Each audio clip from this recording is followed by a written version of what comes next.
7 teachers quit on Nathaniel Voss's daughter in a single school year. 7. Each one left a different excuse on the doorstep. Scheduling conflicts, family emergencies, a sudden move across the province. But Nathaniel had heard enough polished lies in boardrooms to recognize the real thing. They were afraid of Ivy. An 11-year-old girl who hadn't spoken a complete sentence to an adult since her mother walked out 14 months ago. His housekeeper, a quiet woman named Berta Okafor, had started bringing her teenage son along on Saturday mornings when no other arrangement could be made. Nathaniel hadn't thought much of it at the time. He barely noticed the boy at all, honestly. He was upstairs on calls most of those mornings, watching Lake Ontario from his office window, and pretending the silence downstairs wasn't the loudest thing in his life. Then one Saturday he came down for coffee and found Ivy sitting at the kitchen table doing long division. Voluntarily, with Berta's son beside her, pointing at her notebook with a pencil eraser, saying something low and patient that Nathaniel couldn't quite hear. His daughter was smiling. He stood in the doorway for a long moment and didn't go in. Nathaniel Voss had made his money the way most people in his circle did.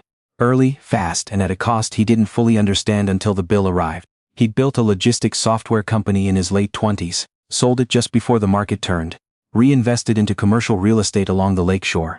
And by 42 he lived in a house that had more bathrooms than he'd had friends in his entire adult life. His wife, Claire Voss, had been part of that world with him for 11 years. She'd known exactly what she was choosing when she married him. The travel, the absences, the dinners he skipped and school plays he watched on recorded video instead of in person. She'd told him that she was fine with it. She'd told him that for years. And then one morning she left a note on the kitchen island, not a letter, a note, 4 lines, and drove herself to the airport. She'd taken a position with an international development organization in Geneva. She said she needed to feel useful in a way that mattered to her. She said she was sorry. She said she hoped he'd understand. He did not understand. What he understood was that Ivy stopped eating breakfast the week after. That she started wearing the same gray hoodie every day. Even in May when the house stayed warm. That she would sit at the kitchen table in the mornings, and look at the door like she was expecting someone, and then look away when it didn't open. The first tutor quit in October. She'd been a retired school teacher from Oakville, calm and experienced, and she lasted 3 sessions before telling Nathaniel over the phone that Ivy refused to engage and she didn't feel she could help her. The second lasted 2 weeks. He was a recent graduate, enthusiastic, brought flashcards and colored markers, and left after Ivy slid his entire workbook off the table onto the floor without a word and walked upstairs. By the time the 4th tutor called it quits, a woman with 15 years of experience in private tutoring, who said gently but clearly that Ivy needed support beyond what she could offer, Nathaniel had begun to feel something shift in him. Not grief exactly, not anger, something older and colder. The recognition that he had failed at something that could not be renegotiated or restructured, or fixed with a different hire. He sat in his car in the parking garage under his own building one evening and didn't go upstairs for 40 minutes. Berta Okafor had worked for him for 3 years. She was methodical and unobtrusive and kept the house running with a competence that Nathaniel deeply appreciated, and almost never acknowledged out loud. She lived in Scarborough with her son, Marcus, who was 15 and, from the handful of times Nathaniel had registered his existence, seemed like a serious, self-contained kid who carried a library book with him the way other teenagers carried phones. The Saturday arrangement had started in February, when Berta's usual childcare fell through. She'd apologized and offered to come a different day. Nathaniel had told her it was fine. The boy could sit in the sunroom, there was food in the fridge. He'd gone back upstairs and forgotten about it entirely. He didn't know what had passed between Marcus and Ivy in those first few hours. He never asked and neither of them volunteered it. What he noticed over the next several Saturdays were small things. A library book left on the coffee table that wasn't his.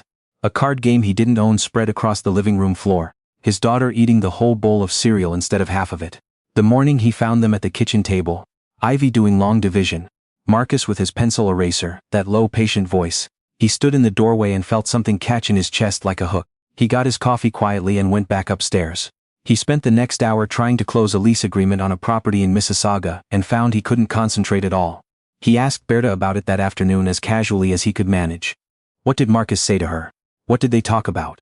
Berta paused in what she was doing and looked at him for a moment before answering. She said Marcus had asked Ivy to teach him something the first time. He'd told her he was bad at fractions and wondered if she could explain them to him. He wasn't actually bad at fractions. Marcus was 2 years ahead in math. But Berta didn't say that part. She just told Nathaniel that her son had a way of making people feel like they had something to offer. Nathaniel turned that over in his mind for a long time after she went home. His 11-year-old daughter, who hadn't spoken to a tutor, a therapist, a school counselor, or her own father in coherent conversation for over a year, had spent 3 hours explaining fractions to a 15-year-old boy who already knew them, because he'd asked her to, because he'd walked in as a student, not an authority, because he hadn't needed anything from her except the things she still had left.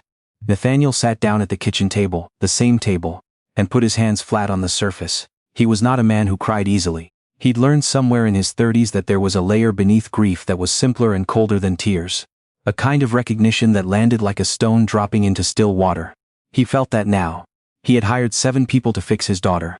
None of them had thought to learn from her first. Claire called in March. It was the first time since the note.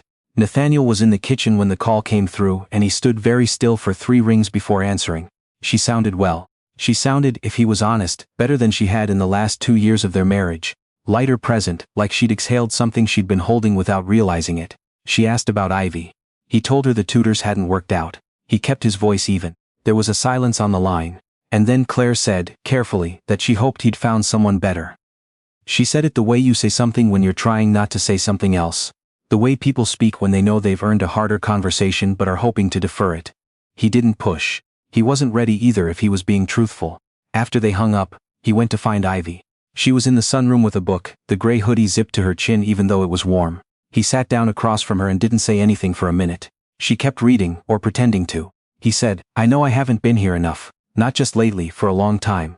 She turned a page. He watched her jaw tighten, the way it did when she was holding something in. He said, I'm not going to make you talk to me right now. I just wanted you to know I said it. She didn't look up, but she stopped turning pages. He sat with her for another 20 minutes and neither of them spoke. It was the longest he'd stayed in a room with her without a purpose in months, maybe longer. Eventually she shifted on the couch and leaned slightly, barely perceptibly, toward his side of the cushion. He didn't move, didn't comment, didn't make anything of it at all. When she went upstairs for dinner he sat in the sunroom alone, and let himself feel the full weight of what he'd been choosing not to feel for 14 months. The 6th tutor had lasted 6 days. She was young, very capable, and had an approach she described as structured emotional scaffolding. She'd been recommended by a child psychologist in Forest Hill. Ivy had refused to enter the room where the sessions were scheduled. She'd sat outside the door in the hallway instead, back against the wall, knees up, and when the tutor had opened the door and asked her gently to come in, Ivy had looked at her and said, for the first time in months, a complete sentence. I don't need to be fixed. The tutor had reported this to Nathaniel as a behavioral concern. He'd thanked her for her time. Later, alone, he thought, his daughter was right. He'd been sending in people whose entire purpose was to correct her, to bring her back to a standard, to smooth the part of her that had fractured. He'd been treating her grief like a renovation project, like something with a timeline and a contractor and a completion date. He'd been doing it because it was the only vocabulary he had for problems. He called the 7th tutor and cancelled before she'd even started. By April Marcus was coming on Tuesdays as well. This had not been Nathaniel's idea. It had been Ivy's. She had come downstairs one Sunday evening. This alone was remarkable. She almost never sought him out, and stood in the doorway of his study and said, without preamble, that Marcus was going to help her with her history project. She said it like it was already decided, like she was informing him of a calendar item. He'd looked up from his laptop and felt a smile cross his face before he could compose himself into something more measured. He said, that sounds good. She lingered for a moment, which was unusual. Then she said, he's going to need bus fare. Nathaniel nodded and said he'd make sure Berta had whatever they needed. Ivy turned to leave and then stopped. Without looking back, she said, he asked me to teach him about the War of 1812. I told him we were going to do the whole unit. She disappeared upstairs before he could respond. He sat at his desk and looked at the empty doorway for a long time. His daughter had a plan. She'd assigned herself a subject and a student and a timeline entirely of her own making. Nobody had asked her to. Nobody had graded it. Nobody was going to check her work or give her a rubric. She was doing it because she wanted to. Because somewhere in the wreckage of the past year, teaching was the thing that made her feel like herself again.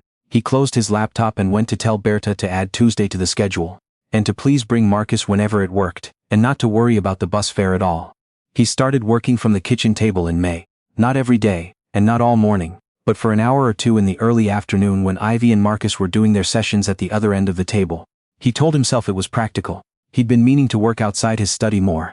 The light was better down here. He knew it was something else. He didn't insert himself. He didn't comment on their work. He sat at his end with his laptop and his coffee, and half listened, while his daughter explained the causes of the War of 1812 with the particular focused seriousness she used to reserve for things she genuinely cared about. He heard Marcus ask questions. Real questions, thoughtful ones. And Ivy correct him when he got something slightly off, with a kind of fond impatience that sounded, in certain moments, like the daughter he'd known before. One afternoon Marcus said something that made Ivy laugh. An actual laugh, short and surprised sounding, like it had gotten out before she could stop it. Nathaniel kept his eyes on his screen. His throat felt tight. Later that evening, after Berta and Marcus had gone home, Ivy came into the kitchen while Nathaniel was making dinner. She sat on the counter. She used to do that when she was small, before everything, before Claire, before the gray hoodie and the silences, and watched him for a moment. He asked if she wanted to set the table. She said, "Marcus thinks you're a real person." He wasn't sure what to do with that. He said, "What did you think I was?" She thought about it seriously, the way she considered everything seriously. Then she said, "I thought you were more like a business." He absorbed that. He kept stirring what was on the stove. He said, "That's fair." She slid off the counter and opened the cutlery drawer, and started setting the table, without being asked again. They ate dinner together at the kitchen table, and he told her about a building he'd walked through, in the distillery district that morning. How it had been a warehouse in 1910. How you could still see the original brickwork under the modern fittings. She listened and asked him what it was going to become. He said he hadn't decided yet. She said, "You should keep the brick." He said he thought so too. Claire came back to Toronto in June. She called ahead a few days' notice and said she wanted to see Ivy. Her voice was careful in the way voices get when someone is preparing for consequences they know they deserve. Nathaniel had spent the years since her leaving moving through different registers of anger. First a cold formal fury, then a bewildered grief, then something flatter and more exhausted, and by June he'd arrived somewhere he hadn't expected to land. Not forgiveness exactly. More like understanding. Not the kind that excuses, but the kind that can finally look at something without needing to turn away. He told her she could come on the weekend. He didn't tell Ivy in advance. He'd thought about it and decided she should make the choice herself in the moment. When the car pulled up and the door opened, he didn't want to give her a week to build walls around it. Claire Voss arrived on a Saturday morning, which happened to be one of Marcus's days. When the front door opened and Nathaniel brought Claire into the entryway, Ivy was in the kitchen with Marcus. The two of them deep in an argument about something to do with a map of Upper Canada. She appeared in the kitchen doorway and looked at her mother and went very still. Claire said quietly, "Hi, sweetheart." The silence lasted long enough that Nathaniel felt it in his sternum. Then Marcus from somewhere behind Ivy said, not loudly, just conversationally, to no one in particular, that he'd been meaning to see if the living room couch was comfortable because he'd heard good things. Ivy made a sound that might have been a breath of a laugh. She didn't take her eyes off her mother, but something her posture shifted. Just slightly, just enough. She said, "You're going to have to apologize first." Claire nodded. She said she knew. Ivy studied her for another moment. Then she stepped back and made room in the doorway. Nathaniel stood in the hall after they'd moved to the living room and let out a slow breath. Through the open kitchen door he could see Marcus at the table, turned politely away, head bent over the map, giving them the room. He walked to the kitchen doorway. Marcus looked up. Nathaniel said, "Thank you, for being here, for all of it." Marcus looked at him with the direct, unhurried way he had and shrugged slightly. He said Ivy had done most of it herself. He said she was actually a really good teacher. Nathaniel said he knew. He said he was starting to understand that better. He poured 2 glasses of water and brought one to Marcus, and took the other one with him to the living room, where his wife and his daughter were sitting on opposite ends of the couch. Ivy had her arms crossed, which was her armor. Claire was sitting very still, which was hers. But the space between them was smaller than it could have been, and neither of them was looking at the door. He set his glass down on the coffee table and sat in the chair beside the window. Not in the middle of it, not mediating, just present, just there in the room, the way he should have been for a long time before any of this needed fixing. Outside, the first real warmth of a Toronto summer pressed against the glass. The maple out front, the big one that lined the street with 100 others like it, had fully leafed out sometime in the past week without him noticing. The way most things grew when you weren't watching, quietly and all at once. He watched his daughter unfold her arms. It wasn't a resolution. He knew that. There were months of conversation still ahead, hard ones, and Ivy would have days when the gray hoodie came back out and the doors closed again. And Claire would say the wrong thing or be too far away or not far enough. And Nathaniel would still sometimes sit in his car in parking garages and not go upstairs. These things take longer than a season to become different things. But Ivy had her arms down, and that was where it started.